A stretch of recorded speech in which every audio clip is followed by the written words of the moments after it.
মার্কিন president Donald Trump জানিয়েছেন, ইরানের সাথে যুক্তরাষ্ট্রের এই মুহূর্তে কোনো বৈঠকের পরিকল্পনা নেই।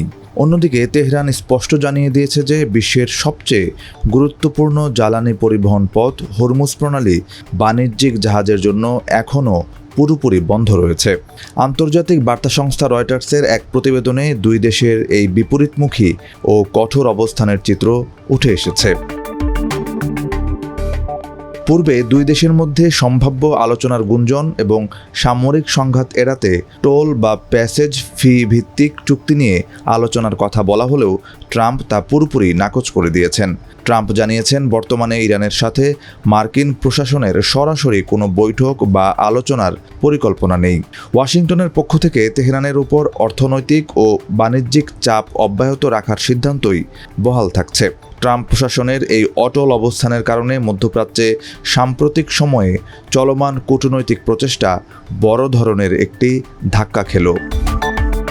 এদিকে যুক্তরাষ্ট্রের নমনীয় না হওয়ার জবাবে ইরান তাদের সামরিক কড়াকড়ি আরও বাড়িয়েছে। তেহরানের পক্ষ থেকে আনুষ্ঠানিকভাবে ঘোষণা করা হয়েছে যে হরমুজ প্রণালী দিয়ে আন্তর্জাতিক বাণিজ্যিক জাহাজ ও তেলবাহী ট্যাঙ্কার পারাপার এখনও বন্ধ রাখা হয়েছে।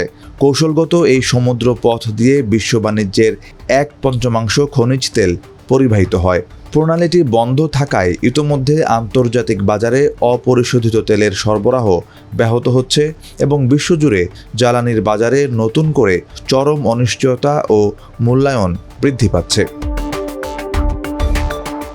বিশ্লেষকদের মতে দুই দেশের এই মুখোমুখি অবস্থানের কারণে লোহিত সাগর ও পারস্য উপসাগরীয় অঞ্চলে যে কোনো মুহূর্তে বড় ধরনের সামরিক সংঘাত আবারও ছড়িয়ে পড়তে পারে। এর আগে চুক্তি বা আলোচনা ব্যর্থ হলে ইরান আক্রমণাত্মক সামরিক কৌশলে যাওয়ার যে ইঙ্গিত দিয়েছিল, হরমুজ প্রণালী বন্ধ রাখার এই পদক্ষেপ মূলত তারই প্রতিফলন। এদিকে বাণিজ্যিক জাহাজগুলোর নিরাপত্তা নিয়ে বিশ্বজুড়ে জাহাজ মালিক ও শিপিং সংস্থাগুলোর চিন্তা এখন তুঙ্গে।